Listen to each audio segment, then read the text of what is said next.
আসসালামু আলাইকুম, কেমন আছেন সবাই? আমি ডক্টর মোহাম্মদ মুসা খান। আজকে আলোচনা করব অ্যানাল ফিস্টুলা নিয়ে। অ্যানাল ফিস্টুলা মূলত মলদ্বারের অ্যাবসেস বা ফোড়ার মতো হয়ে যায়।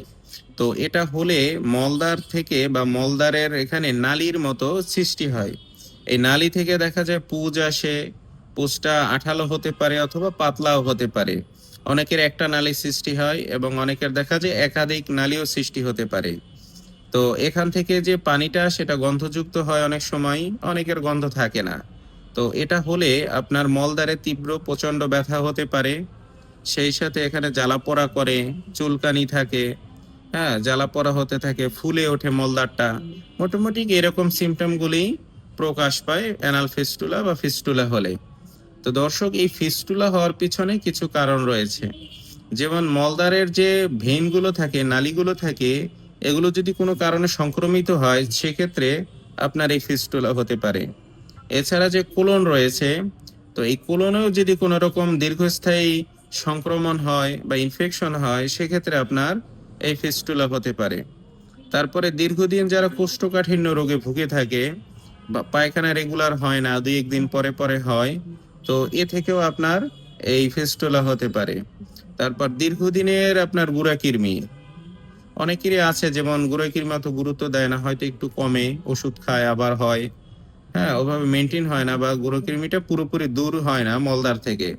তো এই গুঁড়োকৃমি হয় কি ওখানে ক্ষত সৃষ্টি করে ফেলে এবং এই ক্ষত থেকে ফোড়া বা আপনার এই অ্যাবসেস এবং পরবর্তীতে এখানে নালীর মতো সৃষ্টি হয়ে যায়। এখান থেকে আপনার ফিস্টুলা হয়ে যেতে পারে। তো দর্শক, এই ফিস্টুলা হোমিওপ্যাথিতে খুব ভালো চিকিৎসা রয়েছে।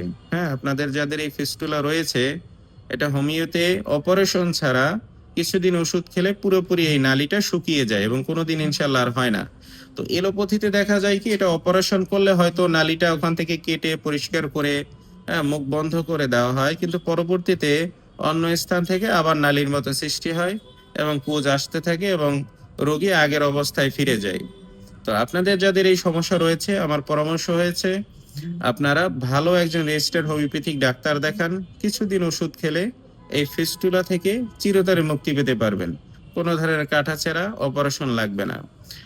আর অবশ্যই এই ফিস্টুলা, আমার ভিডিওটা যারা দেখতেছেন, আপনাদের যারা ফিস্টুলা রয়েছে বা এরকম সিমটম আপনাদের রয়েছে, অবশ্যই ডাক্তারের পরামর্শ নেন।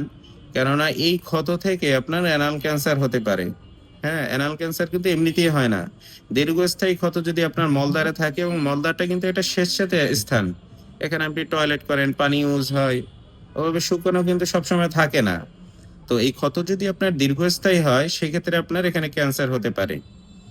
তো দর্শক, আজকে এ পর্যন্তই। ভালো থাকবেন। আসসালামু আলাইকুম।